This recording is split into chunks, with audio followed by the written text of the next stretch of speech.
Tonight, we learned more about that shooting at a mall in El Paso that happened earlier this week. Police say the 16-year-old suspect who fired the initial shots was then shot by an armed bystander. El Paso police say the 32-year-old bystander is licensed to carry a gun. The suspected teenage shooter allegedly killed one person and injured two others before he was shot. He does remain in a hospital. Investigators say the gun he used was stolen.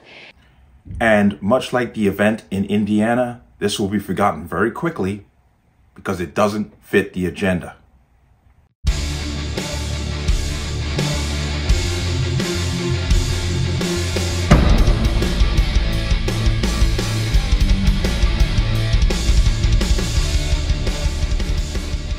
Welcome to another installment of the Connecticut Gun Bench. Today's video is brought to you by P.A.N. Firearms, LLC.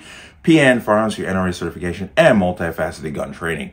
You can reach us at 203-300-6343 or use our website at www.panfirearmsllc.com. As always, there'll be a link in the description box below. And once again, if you like my channel, you like my content, and would like to support it, please use the links below. And Connecticut residents, tomorrow, February 22nd, is the hearing, the public hearing, for the ammunition excise tax. Once again, I'll leave the links to the Zoom sign up and submitting written testimony.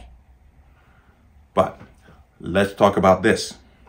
El Paso, Texas, and this happened literally days ago. Texas Mall in El Paso, person started shooting, killed one person, wounded two others, or three others, sorry, and was shot and killed by a licensed, legal gun owner. Now, do I have to point out that Biden will not be in El Paso, Texas? He will not go there because he's not going to go shake this guy's hand and say, good job, because it doesn't fit their agenda. Because if this person had gotten away with killing as many people as they could, Biden would be there 24 hours later telling us how we need to ban assault weapons. But you just saw the opening video there. This is just good news all the way around. You know, the loss of life is always horrific, but it was stopped. But let's go ahead. I'm going to bring up and want to give some more details from the El Paso chief of police. Let's go ahead and get that because I want some context.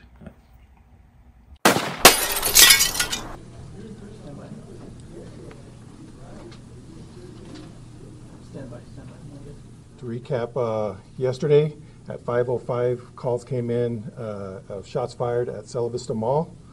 At 5:08, there was an off-duty officer working a security detail for one of the stores in the mall. Was already on scene and took one person in custody. No officers were injured and no officers fired their weapons. One individual is confirmed deceased and three others were shot. And I want to emphasize that this is a random incident that occurred between two groups at the mall. The confrontation between the groups took place in the food court area of the Cella Vista Mall, and that's where it was isolated to. During the confrontation, a physical altercation took place. During that fight, Group B, one person produced a handgun and shots were fired. As a result of the shooting, one member in Group A was fatally wounded and deceased at the scene. Two persons in Group B were wounded and are listed in stable condition at local area hospitals. Preliminary information at this time is that there were at least 3 people legally armed with handguns in the area of this incident. The FBI is still helping us with the webpage, so anybody with any video or photographic pictures that they have during that incident, we're asking for you all to provide those to us so we can continue. Okay, you heard that and you saw that, and I'm going to jump right over to here.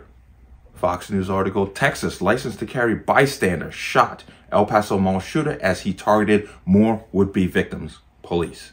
Subtitle, Texas police said that more legally armed citizens were in the mall when the shooting happened. It's Texas. It's Texas, so I'm not surprised. But this guy was stopped.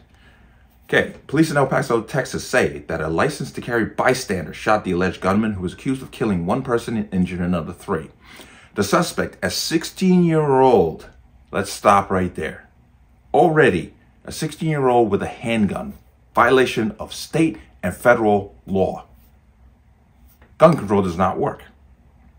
There's laws against a 16-year-old having a handgun in this situation.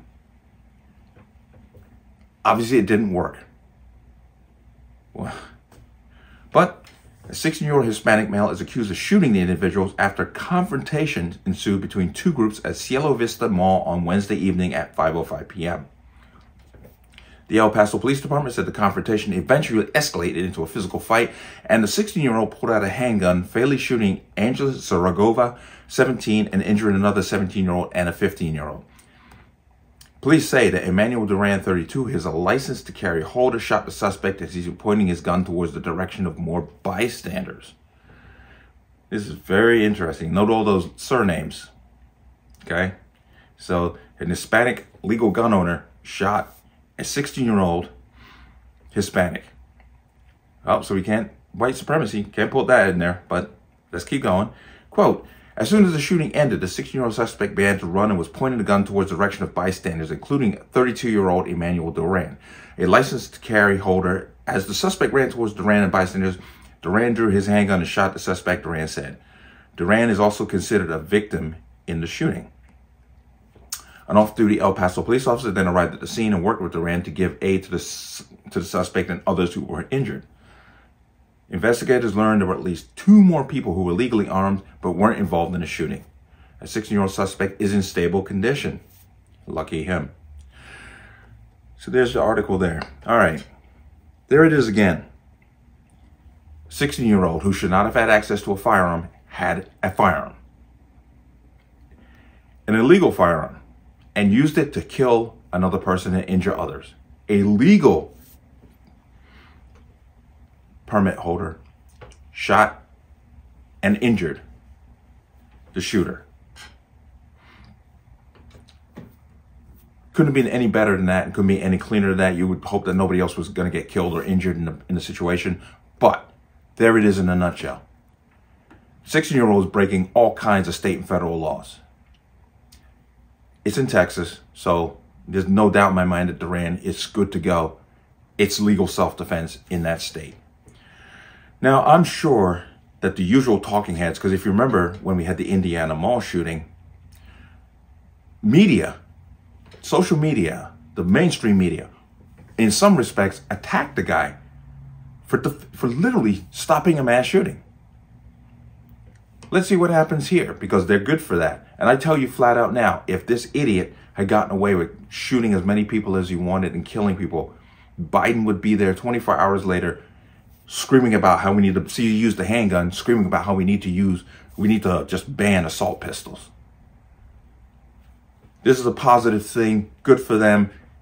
I always say, train, train, train. Learn how to use your weapon proficiently. You don't get to pick and choose when violence comes to you. But I'm guaranteeing you over the next days, and I'll stake my last dollar on it, that they're going to twist this thing into making this Emmanuel Duran some kind of vigilante, and the shooter some kind of lost soul. And we need more gun control. I guarantee it's going to happen.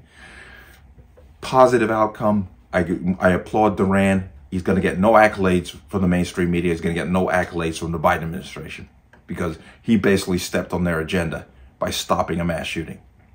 But let me know what you think. As always, you can leave your comments in the comment section below. And as always, any statements of violence or statements that lead to violence will be removed. Please like, share, comment, subscribe. Don't forget to hit that notification bell so you're notified the next time a video goes live.